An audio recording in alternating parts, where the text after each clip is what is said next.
तो इस वीडियो में हम तथाकथित राम भक्तों की सच्चाई जानेंगे और उन तथाकथित राम भक्तों के जो सरदार हैं मोदी जी, उनकी सच्चाई के बारे में भी हम समझेंगे कि वो असलियत में राम भक्त है या नहीं है। तो अब यहाँ पर सबसे पहले हम देखेंगे कि भगवान राम के जो गुण हैं वो क्या हैं और उनके जो भक्त हैं राम भक्त, उनके क्या गुण होने चाहिए। तो ये हमने गुण चैट जीपीटी से निकाले हैं। उनसे हमने पूछा कि क्वालिटीज़ ऑफ राम और क्वालिटीज़ ऑफ राम भक्त, तो वहाँ पर ये सारे गुण हैं। तो यहाँ पर भगवान राम में सबसे पहला गुण है सत्यता। तो सत्यवादी थे, सत्य पर विश्वास करते थे वो। और इसके बाद में बुद्धिमता, जो भी निर्णय लेते थे अपनी बुद्धि का इस्तेमाल, विवेक का इस्तेमाल करते थे। इसके बाद में विनम्रता, छोटे बड़े कोई भेदभाव नहीं करते थे, सभी से वो विनम्र तरह से पेश आते थे। इसके बाद में निष्ठा, अपने परिवार के साथ उनके निष्ठापूर्ण तरीके से संबंध थे, अपनी पत्नी के साथ, अपने भाई के साथ, अपने पिता के साथ और अपनी माता के साथ पूरी निष्ठा से अपना संबंध उन्होंने निभाया। इसके बाद में नैतिकता, जो भी वो काम करते थे उसमें वो नैतिकता रखते थे, गलत तरह से वो कोई काम नहीं करते थे अपने स्वार्थ के लिए। इसके बाद में सदाचार, जो भी काम करते थे ईमानदारी से करते थे, उसमें नैतिकता होती थी। और इसके बाद में वो आदर्श पुत्र भी थे। पिता दशरथ के कहने पर वो 14 साल के लिए वनवास चले गए, वहाँ पर उन्होंने अपने पिता की आज्ञा का पालन किया। इसके बाद में आदर्श भाई भी थे, राजपाट का बिल्कुल भी लालच नहीं किया और अपने भाई भरत के लिए वो राजपाट छोड़कर वनवास चले गए। तो ये अब मैं आदर्श भाई के बारे में बताता है, जो निस्वार्थ भाव से अपने भाई के प्रति समर्पित होता है। अब इसके बाद में जो सच्चा राम भक्त है उसमें भी हमें लगभग यही गुण देखने को मिलेंगी। जैसे अब अगर हम किसी को बोले कि आप किसके भक्त हो, कि हम उसके भक्त हैं, हमारे वो आदर्श हैं, तो हम जिसको भी अपना आदर्श मानते हैं तो उसकी जो क्वालिटीज़ हैं वो अपने जीवन में उतारते हैं। तो वैसे ही जो राम भक्त होंगे उनमें किन की क्वालिटीज़ होगी? भगवान राम की। तो जैसे यहाँ पर क्वालिटीज़ हैं, लगभग सेम सी क्वालिटीज़ हमें राम भक्तों में देखने को मिलेगी। तो अब यहाँ पर भक्ति, राम भक्त किसकी भक्ति करेगा, किसका अनुसरण करेगा? उनके भगवान राम का। इसके बाद में सदाचार, जैसे भगवान राम सदाचारी थे वैसे ही राम भक्त भी कैसे होते हैं? सदाचारी। इसके बाद में निस्वार्थ भाव से सेवा करते थे और सादगी, भौतिक इच्छाओं से मुक्त होकर अपना जीवन विनम्र और सरल तरीके से जीते हैं। इसके बाद में सार्वभौमिक प्रेम, सभी लोगों से प्रेम। इसके बाद में सभी प्राणियों के प्रति सम्मान। और इसके बाद में एकता, यहाँ पर सभी तरह के जो लोग हैं, अलग अलग पृष्ठभूमि से जो लोग हैं, उनके बीच में सद्भाव को बढ़ावा देना, ये भी एक राम भक्त की पहचान है। जैसे राम करते थे वैसे यहाँ पर उनका जो भक्त है वो भी करेगा। इसके बाद में न्यायपूर्ण, किसी के साथ अन्याय नहीं करना, ये राम भक्ति की निशानी है। भगवान राम भी किसी के साथ अन्याय नहीं करते थे, तो वैसे यहाँ पर राम भक्त किसी के साथ अन्याय नहीं करेगा। इसके बाद में निस्वार्थता, अपना स्वार्थ नहीं देखना किसी भी काम में, अपने लालच के लिए वो भगवान राम का इस्तेमाल करे, ऐसा बिल्कुल भी नहीं है। यहाँ पर सच्चे मन से यहाँ पर वो किसकी भक्ति करते हैं? भगवान राम की, बिना अपना स्वार्थ देखें। तो अब यहाँ पर हम देखेंगे कि जो मोदी जी है, उन मोदी जी में या उनके जो तथाकथित अनुयायी या जो राम भक्त हैं उनमें ये गुण है या नहीं है। अब मोदी जी को कुछ लोग बोलते हैं कि वो सच्चे राम भक्त हैं, उन्होंने भगवान राम का मंदिर बनाया है, वो भगवान राम को लेकर आए हैं। तो अब वो कहते हैं सच्चे राम भक्त उनको। तो अब हम देखेंगे कि वो असलियत में सच्चे राम भक्त है या नहीं है। तो उनके कामों से हम देखेंगे। अब किसी के भी व्यक्ति के बारे में अगर हम देखना है तो उसका जो भी व्यवहार है, उसका जो कार्य है, उससे, उसकी जो जीवन शैली है, उससे हम पता कर सकते हैं कि वो कैसा व्यक्ति है। तो अब यहाँ पर जो मोदी जी हैं वो सच्चे राम भक्त है या नहीं है। तो सबसे पहले हम देखेंगे सत्यता। तो अब जो मोदी जी हैं उनमें सत्यता है या नहीं है, सत्यता का गुण है या नहीं है। तो अभी पिछली कुछ घटनाओं को अगर हम देखें तो उनसे हमें पता लगता है कि मोदी जी कितना सच बोलते हैं। तो अब कुछ भाषणों में उन्होंने बोला कि कांग्रेस के मैनिफेस्टो में मुस्लिम लीग की छाप है। कांग्रेस के घोषणा पत्र में पूरी तरह मुस्लिम लीग की छाप है। इसके बाद वो बोलते हैं कि मोदी की करप्शन खत्म करने की गारंटी है। वो अपने मैनिफेस्टो में ये कहते हैं। और इसलिए मैं कहता हूं, भ्रष्टाचार हटाओ। और वो क्या कहते हैं? वो कहते हैं भ्रष्टाचारी बचाओ। चुनाव की रैलियां नहीं कर रहे हैं, भ्रष्टाचारी को बचाने की रैलियां कर रहे हैं। लेकिन ये सारे लोग कान खोल के सुन ले, ये मोदी को कितनी भी धमकियां दे दें, भ्रष्टाचारियों को जेल जाना ही पड़ेगा। ये मोदी की गारंटी है। तो अब पिछले हम घटनाओं को अगर हम देखें तो हम देखते हैं कि उन्होंने कितना करप्शन खत्म किया है। तो अभी कुछ समय पहले उन्होंने विपक्षी पार्टी के जो भ्रष्ट नेता हैं, जिन पर घोटालों के आरोप हैं, उनको अपनी पार्टी में शामिल किया। और क्यों किया? ताकि उनको वोट मिल सके। इसके बाद 25 में से जो 23 नेता हैं उनके खिलाफ उन्होंने ईडी सीबीआई की केस बंद कर दिए। तो क्या ये भ्रष्टाचार खत्म करने की गारंटी है मोदी जी की? क्या मोदी जी इस तरह से भ्रष्टाचार खत्म करेंगे? तो इसका मतलब मोदी जी झूठ बोल रहे हैं कि वो भ्रष्टाचार खत्म करेंगे। इसके बाद अगर हम और देखें पिछली घटनाओं को, तो हमें पता लगता है कि उन्होंने कंपनियों से इलीगल तरीके से बॉन्ड लिए हैं। तो क्या ये करप्शन नहीं है? क्या यहाँ पर मोदी जी करप्शन खत्म कर रहे हैं? क्या उनकी गारंटी झूठी नहीं है? इसके बाद चंडीगढ़ में इलेक्शन हुए, वहाँ पर जो फर्जीवाड़ा हुआ है, गड़बड़ी हुई है, तो उसका जो आरोपी है बीजेपी का मेंबर, उसके खिलाफ कोई उचित कार्रवाई नहीं की गई। तो क्या इस तरह से मोदी जी भ्रष्टाचार खत्म करेंगे? इसके बाद सूरत और इंदौर में बिना चुनाव के निर्विरोध बीजेपी जीत गई। तो क्या ये भ्रष्टाचार नहीं है? क्या मोदी जी इस तरह से भ्रष्टाचार खत्म करेंगे? अब इसके बाद में हम देखेंगे कि पिछले 10 साल में उन्होंने जो वादे किए, क्या वो सच निकले? तो मोदी जी ने बोला कि हम हर साल 2 करोड़ रोजगार देंगे। तो अब रिपोर्ट के अनुसार अगर हम देखें तो 7-8 सालों में मोदी जी ने लगभग 1 करोड़ रोजगार उत्पन्न किए हैं। तो यहाँ पर भी मोदी जी ने झूठ बोला है। इसके बाद मोदी जी ने कहा कि हम 100 स्मार्ट सिटी बनाएंगे। तो 5 साल का ये प्रोजेक्ट था और 5 साल में 100 स्मार्ट सिटी। तो अभी तक अगर हम देखें तो वर्ल्ड लेवल की जो स्मार्ट सिटीज़ हैं, वैसी स्मार्ट सिटीज़ अभी अपनी इंडिया में एक भी नहीं है। बस काम चल रहा है और वो अधूरा पड़ा हुआ है और धीरे धीरे काम चल रहा है। उन्होंने बोला धोलेरा को हम वर्ल्ड लेवल की स्मार्ट सिटी बनाएंगे। धोलेरा, देखिए मित्रों, गुजरात में हम नए शहर बना रहे हैं। आपको भी मेरी प्रार्थना है, अगर वेबसाइट पर आप धोलेरा DHOLERA धोलेरा SIR इस पर जाएंगे तो बहुत डिटेल मिलेगी।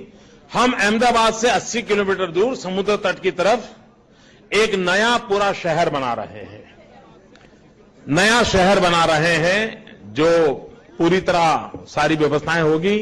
और वो कैसा शहर होगा? जैसे मैंने कहा ना, मेरा स्केल और स्पीड वाला मामला तो रहता ही है हर चीज में। मित्रों, आज जो दिल्ली है, हजारों साल के बाद जो आज दिल्ली बना है, उसकी जो साइज है, ये हमारा जो नया धोलेरा बनेगा उसकी साइज दिल्ली से डबल है। ये हमारा जो धोलेरा बनेगा, आज जो सांगाई है, उस सांगाई से 6 गुना ज्यादा बड़ा हमारा वो धोलेरा बनने वाला है। अगर वहाँ की अगर आप ग्राउंड रिपोर्ट देखो तो वहाँ पर भी बिल्कुल कम काम हुआ है। तो ये आप इस पत्रकार की वीडियो में देख सकते हो। इसके बाद मोदी जी ने बोला कि हम महंगाई कम करेंगे। तो महंगाई अभी के समय आप देख सकते हो कि कितनी ज़्यादा है। तो ये भी मोदी जी ने झूठ बोला उस समय। इसके बाद में हम भ्रष्टाचार खत्म करेंगे, ये बीजेपी के 2014 के मैनिफेस्टो में है। तो अभी पिछली कुछ घटनाओं से हमें पता लगता है कि कितना भ्रष्टाचार खत्म हुआ है। तो ये भी मोदी जी ने झूठ बोला है जनता के साथ। और उन्होंने कहा कि हम रुपए की वैल्यू बढ़ाएंगे। अभी के समय अगर आप देखो तो रुपए की जो वैल्यू है वो कम हो चुकी है। तो इन सभी वादों या जो भी भाषण है मोदी जी के, उनके आधार पर अगर हम देखें तो हमें कहीं से भी पता नहीं लग रहा है कि जो मोदी जी हैं वो सत्यवादी हैं। तो यहाँ पर मोदी जी में जो सत्यता का गुण होना चाहिए वो यहाँ पर बिल्कुल भी नहीं है। तो वो भगवान राम को अपना आदर्श मानते हैं और उनमें ये सत्यता का गुण नहीं है, तो वो किस तरह से राम भक्त होंगे। इसके बाद में दूसरा विनम्रता, सभी के साथ विनम्र तरीके से पेश आना। तो अभी अगर आप सोशल मीडिया पे वीडियो देखो, उसमें वो जब लाल कृष्ण आडवाणी जी को भारत रत्न पुरस्कार दिया जा रहा था, उस समय राष्ट्रपति जी वहाँ पर खड़ी होकर पुरस्कार दे रही हैं और मोदी जी बैठे हुए हैं। इसके बाद किसी भाषण में उन्होंने आडवाणी जी को इग्नोर किया। त्रिपुरेश्वरी मायर এই ভূমিকে और 37 লক্ষ ত্রিপুরাবাসী গণদেবতাকে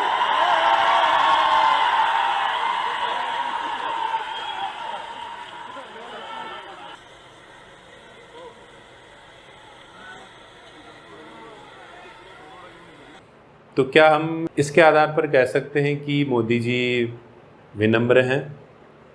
इसके बाद हम बात करेंगे नैतिकता। अब मोदी जी में नैतिकता है या नहीं है। तो अब अगर हम देखें तो जो बीजेपी है या जो मोदी जी है, वो वोट मांगने के लिए जो नैतिकता है बिल्कुल भूल चुके हैं। कहीं पर भी दूर दूर तक हमें नैतिकता नज़र नहीं आ रही है। तो अभी वोट मांगने के लिए वो जनता को भड़काऊ भाषण दे रहे हैं।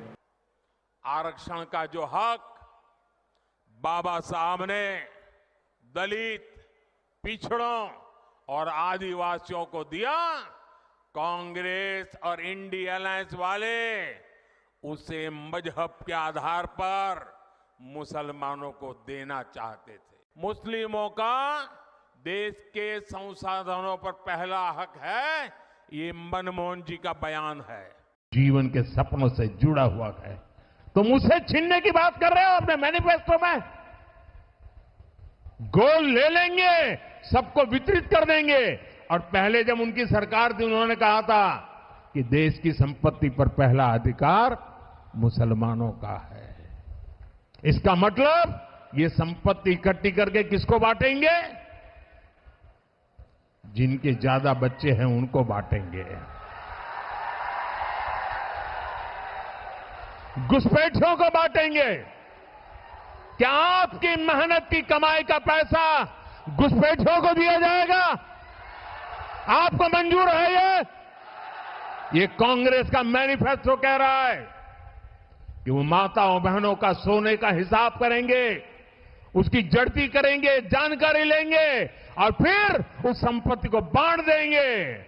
और उनको बांटेंगे जिनको मनमोहन सिंह जी की सरकार ने कहा था कि संपत्ति पर पहला अधिकार मुसलमानों का है। आचार संहिता का वो सीधे तरीके से उल्लंघन कर रहे हैं।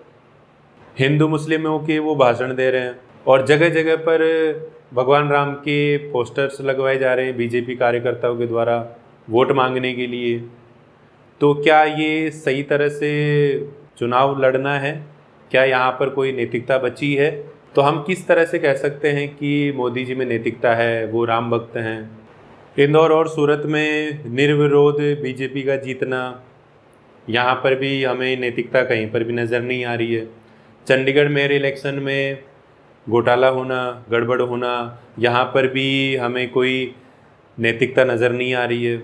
श्याम रंगीला का वाराणसी से नामांकन रद्द कर दिया जाना, जबकि वो व्यक्ति 4 दिन से नामांकन के लिए वहाँ पर लगा हुआ था, तो उसका नामांकन रद्द कर दिया गया और मोदी जी का 1 दिन में नामांकन हो गया। तो यहाँ पर भी हमें कोई नैतिकता नज़र नहीं आ रही है। इलीगल तरीक़ों से कंपनी से बॉन्ड लेना, अपनी पार्टी का फंड इकट्ठा करना चुनाव के लिए, विपक्षी पार्टियों के करप्ट नेताओं को अपनी पार्टी में शामिल करना केवल वोट मांगने के लिए या विपक्षी पार्टी को कमज़ोर करने के लिए, तो यहाँ पर भी हमें कोई नैतिकता नज़र नहीं आ रही है। तो यहाँ पर हमें केवल उनका स्वार्थ नज़र आ रहा है। तो हम किस तरह से कह सकते हैं कि मोदी जी में नैतिकता है या उनके जो राम भक्त हैं उनमें नैतिकता है? ये जो तथाकथित राम भक्त हैं ये नारे लगाते हैं कि जो राम को लाए हैं हम उनको लाएंगे। जो राम को लाए हैं हम उनको लाएंगे, जो राम को लाए हैं हम उनको लाएंगे। दुनिया में फिर से हम भगवा लहराएंगे, यूपी में फिर से हम भगवा लहराएंगे, यूपी में। तो किस में इतनी औकात है कि वो भगवान राम को लेकर आ जाए? या इससे पहले भगवान राम नहीं थे धरती पे? क्या मंदिर बनाने से कोई भगवान राम को लेकर आ जाता है? सोशल मीडिया पर अगर फ़ोटोज़ को देखूँ तो वहाँ पर मोदी जी भगवान राम को लेकर जा रहे हैं अयोध्या की तरफ। मोदी जी बड़े हैं उस फोटो में और भगवान राम को छोटा बताया गया है। तो क्या ये कोई नैतिकता है यहाँ पर? इसके अलावा मोदी जी को भगवान का दर्जा दिया जा रहा है वोट मांगने के लिए कि वो भगवान का अवतार हैं। आउ मोदी को देखा लक्षाधि लोक आसछंती। मोदी भक्त जगन्नाथ आमे सब होचु मोदी परिवारजन। इसमें कोई नैतिकता है? तो यहाँ पर हमें कहीं पर भी नैतिकता नज़र नहीं आती है। इसके बाद अगला सदाचार, अपना काम ईमानदारी से करना, नैतिकता से करना, निस्वार्थ भाव से करना। तो ये निस्वार्थ भाव हमें यहाँ पर कहीं पर भी नज़र नहीं आता है। यहाँ पर मोदी जी या उनके बीजेपी के कार्यकर्ता जो भी कर रहे हैं भगवान राम का नाम लेकर, वो केवल किस लिए कर रहे हैं? वोट मांगने के लिए। ये हमें साफ दिखाई दे रहा है। अभी अगर वो भगवान राम का नाम लेना बंद कर दें तो जनता उनको वोट नहीं देगी। उनको पता है कि हमें भगवान राम के नाम पर लोगों को मूर्ख बनाना है और इनसे वोट मांगना है। पिछले 10 साल में अगर हम देखें तो मोदी जी ने कुछ ज़्यादा काम नहीं किया है और अब उनके पास गिनाने के लिए कुछ काम नहीं बचा है, तो वो भगवान राम का इस्तेमाल करने लग गए। तो क्या ये कोई सदाचार है? अच्छा आचरण है? निस्वार्थ भाव से क्या वो अपना काम कर रहे हैं? इसके बाद में जो राम भक्त है वो न्यायपूर्ण होना चाहिए, जैसे भगवान राम न्यायपूर्ण थे। तो अब एक पिछली कुछ घटनाओं को अगर हम देखें, मणिपुर में जो दंगे हो रहे हैं वहाँ पर मोदी जी ने कोई एक्शन नहीं लिया। अभी एक रेसलर का वीडियो सामने आया, उसमें वो कह रहे हैं कि मोदी जी आप मणिपुर में आइए और उनके दंगे रुकवाइए। मैं एक बात करना चाहता हूँ, मतलब this is my humble request, this is my humble request Modi ji, ये चुंगरिंग मेरे तरफ से मैसेज देना चाहता हूँ। हिंसा हो रहा है मणिपुर में, ऑलमोस्ट 1 ईयर हो गया और हर दिन लोग मर रहा है और रिलीफ कैंप में कितना लोग रहता है, खाना पीना अच्छी से नहीं मिल रहा है और बच्चा लोग अच्छी से पढ़ाई नहीं कर रहा है। हम लोग फ्यूचर के लिए बहुत परेशान है मणिपुर। और मोदी जी आप एक बार आके मणिपुर में विजिट कर लीजिए और जल्द से जल्द मणिपुर को शांति चाहिए प्लीज। पर मोदी जी का वहाँ पर कोई प्रॉपर एक्शन नहीं है। वहाँ पर औरतों को नग्न अवस्था में घुमाया जा रहा है। क्या मोदी जी ने वहाँ पर कोई उचित तरीके से न्याय किया जनता के साथ? इसके अलावा उनकी पार्टी के जो बृजभूषण हैं उनके खिलाफ जो महिला पहलवान हैं वो प्रोटेस्ट कर रही है यौन शोषण के आरोप में। तो क्या मोदी जी उनकी बात सुन रहे हैं? क्या उनके साथ मोदी जी ने कुछ न्याय किया उचित तरीके से? और बृजभूषण जी अभी भी खुलेआम घूम रहे हैं। तो अब तक मोदी जी ने क्या किया? किस तरह से न्याय किया लोगों के साथ? इसके अलावा लद्दाख में जो लोग हैं वो पर्यावरण को बचाने के लिए प्रोटेस्ट कर रहे हैं। क्या वहाँ पर मोदी जी ने जनता के साथ न्यायपूर्ण व्यवहार किया, न्याय किया? किसान अपनी MSP के लिए मांग कर रहे हैं। उन्होंने किसानों की आय दुगना करने के लिए बोला था। दूसरा मेरा सपना है 2022 आजादी के 75 साल हो। अभी 17 चल रहा है, 5 साल बाकी है। इस 5 साल के भीतर हिंदुस्तान के किसान की आय डबल करनी है, 2 गुना करनी है। तो क्या मोदी जी ने किसानों के साथ न्याय किया? हसदेव के जंगल काटे जा रहे हैं, वहाँ पर लोग प्रोटेस्ट कर रहे हैं जंगलों को बचाने के लिए, पर्यावरण को बचाने के लिए वो प्रोटेस्ट कर रहे हैं। तो क्या मोदी जी ने उनके साथ न्याय किया?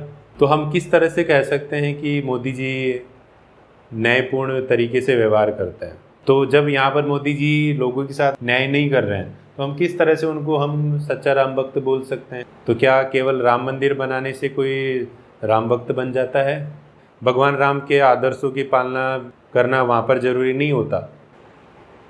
तो ये है तथाकथित राम भक्तों की सच्चाई और उनके जो सरदार हैं सच्चे राम भक्त मोदी जी।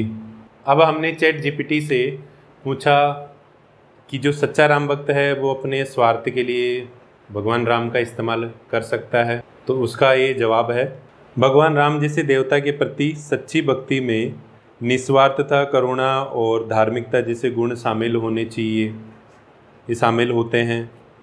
व्यक्तिगत लाभ या लालच के लिए किसी भी व्यक्ति का उपयोग करना इन सिद्धांतों के विपरीत होगा।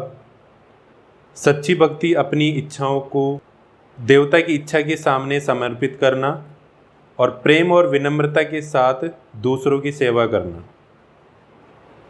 इसलिए यदि कोई अपनी भक्ति का उपयोग व्यक्तिगत लालच के लिए कर रहा है तो यह भक्ति की सच्ची भावना से विचलन का संकेत देता है।